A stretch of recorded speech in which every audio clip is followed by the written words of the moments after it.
Tyrell and Long Island Talks. All right, Colleen, thanks. In addition to the snow and ice on our roads, we have to steer clear of all those crater-sized potholes. Have you noticed big chunks of pavement missing during your travels on our roadways? 516-393-1800 is the number. Long Island Talk starts right now.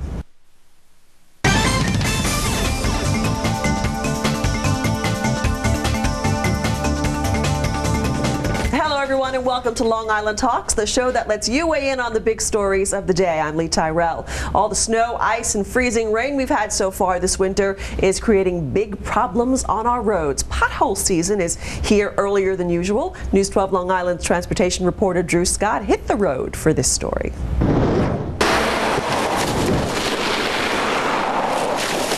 I've never had that happen before. Retired teacher Donald Bartley got a painful lesson in Potholes 101 last week after he hit what many in Comac are calling the mother of all potholes on Town Line Road.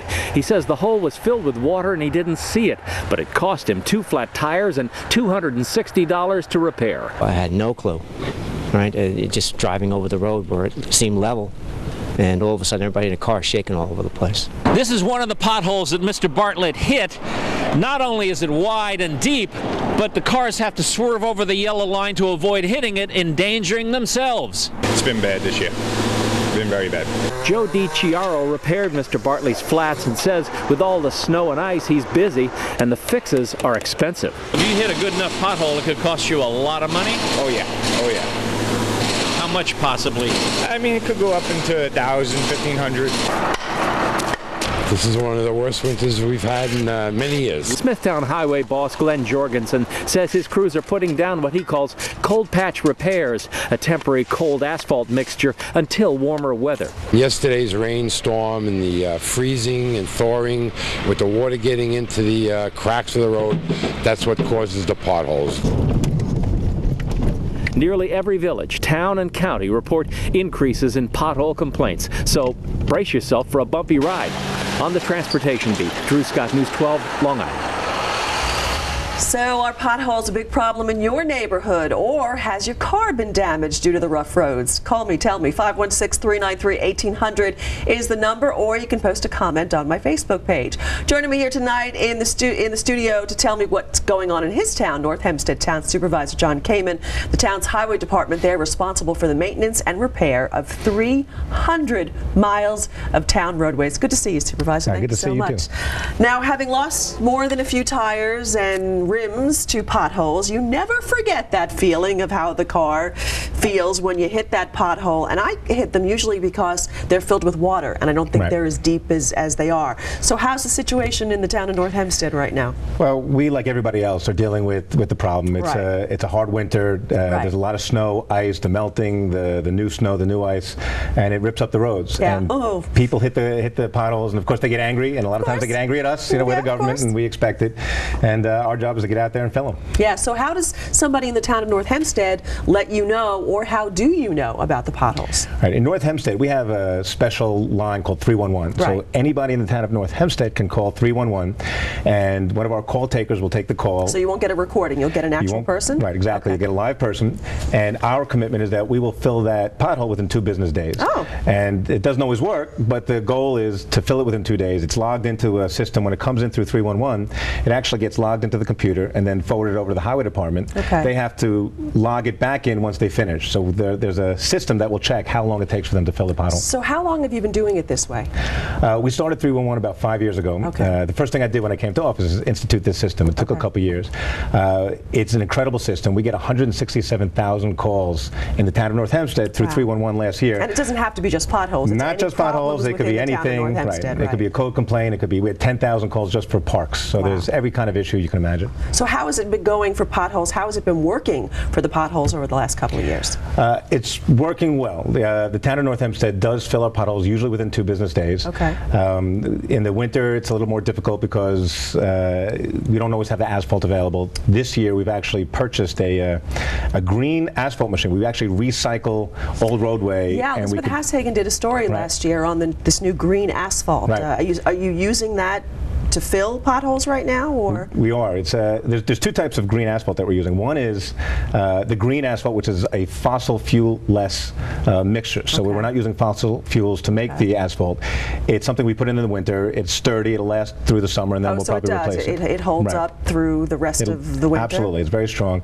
But we've also purchased a machine that'll allow us to recycle our own asphalt, and we literally melt the asphalt in our machine. Really? Now we're doing it as we speak, and we'll fill the potholes with that. And so that'll also help us get through the winter. Now, how are the stats in your town? I know you were kind of compiling the number of potholes already. How many do you think you have? Well, we can tell you exactly. You can, huh? Okay. I can tell you that so far we've gotten 39 calls, actually 50 calls. We have 39 calls and 11 additional complaints, either through a letter or some other means. So there's 50 potholes that we filled so far this January, or in the month of January. Last year, I could tell you that we filled approximately 1,000. I can give the exact numbers, but it's approximately 1,000. Yeah. It's amazing. 461 potholes were filled through phone calls, and another 434 potholes filled through our highway crew driving along, hitting a pothole themselves or seeing a pothole and filling it. So we have a rule that if they see it, they have to fill it. They can't. They're not supposed to drive through it anymore. Now, will they still do it in the winter? I mean, will they still do it even now when the roads are wet? Because I'm thinking, well, what's the point? You'll probably open up that same pothole will probably open up again. Yeah, we do fill it. First of all, it's dangerous. If the pothole is deep enough, it can cause an accident. That's true. Yeah. It can cause a lot of damage to a car, and even though people don't feel that they're being fixed as quickly as they should be, we actually have our asphalt operation up and running. It's hard to buy asphalt now because the asphalt plants close down during the winter. There's not enough volume. They're not asphalting roads. But with our asphalting machine and our green patch, we have enough product that we can fill the potholes. Now, how much of a part of your budget is this? Because I would think that you've already spent a ton of money on trying to keep the streets clean, clear of snow and ice, and now you're spending even more money to try to fill the potholes as a result of all the street clearing. So how are you doing with that? We're doing pretty good. You know, we actually predicted, we didn't predict, I think maybe you guys predicted, somebody predicted, a little bit, Right, they predicted a busy year this year. We knew that it was going to be a lot of snow, a lot of storms. So we put enough money in the budget, and we were still about 2/3, 3/4 through, so it is eating up the budget. The potholes is simply part of the larger operation anyway, so we're fine with it. It's not something that we're going to run out on. I mean, that's something that we, like every other government, every town, every village, they're able to have the resources to make sure they can fill their potholes. Yeah, I mean, you know, unfortunately, budget is a challenge for everybody right now, especially, I mean, it's a problem for the state, it's a problem for the local municipalities. What are you, I mean, you said to me before, and I didn't even think about it, yes, we get through this winter, then we get through the summer and the fall, and you've still got, you know, we still get snowstorms in November and December. So, you know, we're not even halfway through what what's considered a year yet of winter. Yeah, that's what we call contingency funds in government parlance. But you're not getting help probably as much from the state these days as for other things. Right. So there's got to be a worry about trying to keep taxpayers happy and trying to keep the people in the town happy when it comes to their lifestyle and their quality of life. Right. Each year, the state gives towns like mine and all the other towns on Long Island multimodal money for roads and paving, and that helps our budgets. This year, we again anticipated that money wasn't going to be as forthcoming. The state's not in great shape. We understand there's going to be severe cuts. The governor announced them the other day. So we certainly appreciate that the state is not there to do what they had done in the past. So again, we put money in our budget in a contingency fund so that we have the resources. It's always nice to get extra help from the state. Our communities put a lot of money into the state, and so we think it's fair for us to ask for this money and get it back, even for things such as highway and road paving and that kind of thing. But you know, when they don't have the money, they don't have the money. So. I mean, infrastructure, any type of infrastructure improvements or just keeping up with infrastructure seems to be getting, you know, more and more expensive as this economic problem goes on, and we see our local governments having the problem. That in turn leads to people who have their own financial problems. I have to ask you, if somebody hits a pothole in the town and it really messes up their car and their tires and they have to shell out, who's responsible? I mean, is there any economic recourse to get some money back, or is the town not responsible for any of this? You know, there's a different standard when it comes to a municipal government, and most people feel that the government should pay. They own the road and they damage the car. Your job is to keep up my road, so if you didn't, then it's your fault. Unfortunately for the driver, unless we show some form of gross negligence, we're not going to be liable. Even if a town vehicle might clip another vehicle. Oh, yes. Which was okay, we've had the case every once in a while. problems and I guess setting up a 311 helpline certainly makes it look like there's no gross negligence involved. Right. Now, if we left, obviously, the potholes, we actually create a higher standard for ourselves. Yes, you do. I was just thinking that, yes. And if, for instance, someone calls month after month and we never get it, then that might lay the foundation for making that case. I have a strange feeling you're not going to let that happen, though. No, we're not. Let's go to one of our callers now. We go to Marianne from Long Beach. Hi, Marianne. How you doing there in Long Beach with potholes? We have a good problem here too. Sometimes you have to zigzag around them. Yeah. And I find that when you just drive slow, knowing that they're weather related, it's all over. And so I have a little car. I have a Toyota Celica, and it's low to the ground. Yeah. And I've had to have a wheel alignment done before because I hit a big pothole. I've done that a few times. Right.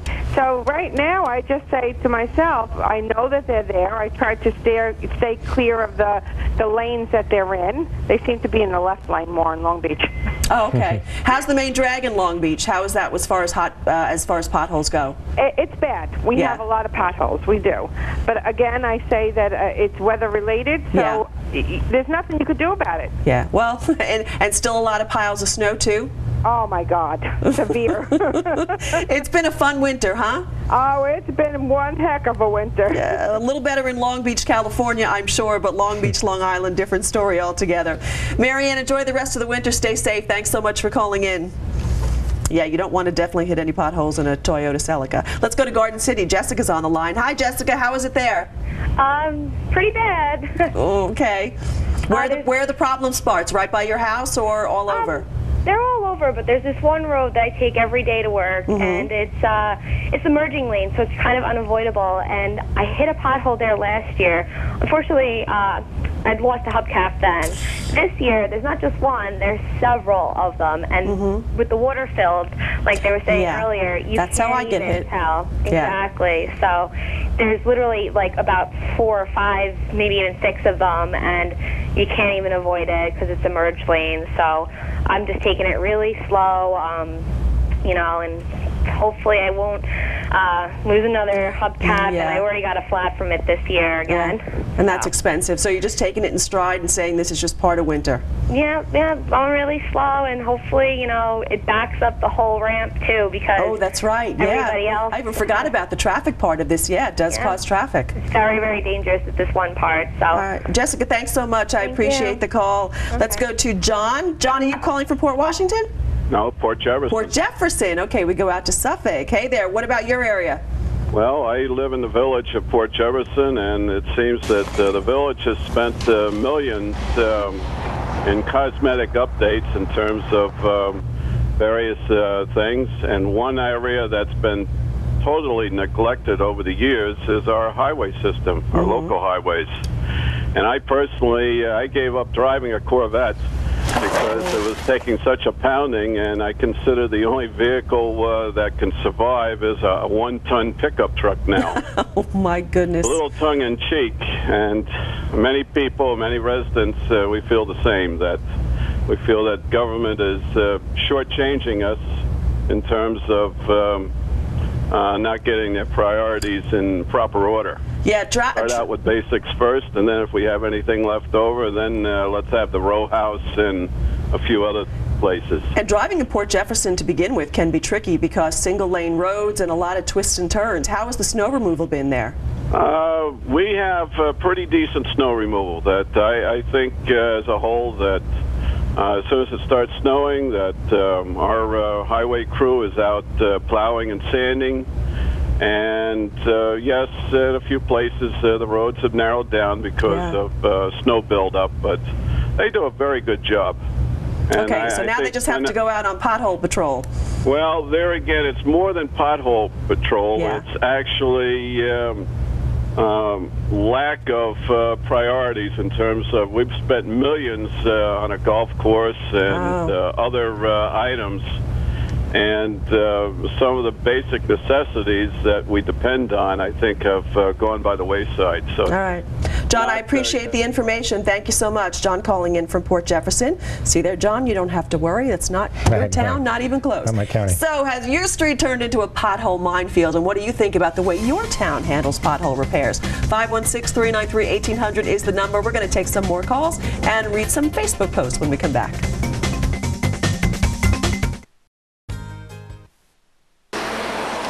Well, the roads on Long Island are turning into pothole minefields. We can blame it on all the snow, ice, and freezing rain we've gotten so far this winter. One retired teacher learned a painful lesson about potholes last week. He hit a huge one on Town Line Road in Comac, and now he's had to pay the price.